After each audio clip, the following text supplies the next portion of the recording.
Mr. Chair, distinguished members of the committee, House Bill number 8607 seek to upgrade the classification of Land Transportation Office, Legazpi District Office from Class C to a Class A District Office. The LTO Legazpi District Office serves Legazpi City and 4 municipalities in the 2nd District of Albay, covering a population of approximately 484,409 based on 2024 Philippine Statistics Authority census. Despite this large service area, the district office remained classified as Class C with only 14 plantilla positions, while handling an annual average over 2,222 transactions and generating nearly 97 million in yearly revenue collections. This clear disparity between workload, revenue performance, and manpower has resulted in long queue, processing delays, and service constraint for the public.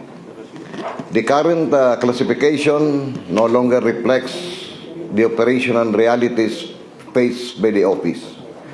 By upgrading the LTO Legazpi District Office to Class A, the measure authorizes the increase of plantilla positions to 29, creating 15 additional positions. This will significantly improve service capacity, enhance transaction processing time, strengthen law enforcement and adjudication services, and ultimately deliver more efficient and responsive public service to motorists and constituents. Moreover, the proposed upgrade is a fiscal sound measure.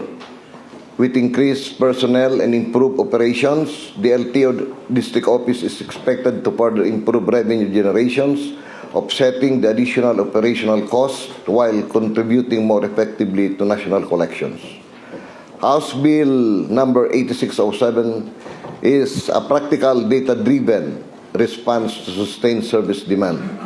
It aligns institutional capacity with actual workload, supports road safety enforcement, and promote better service delivery without creating a new office or structure. In view of these considerations, House Bill number 8607 respectfully merits the favorable consideration of this committee. Thank you, Mr. Chair. Thank you very much.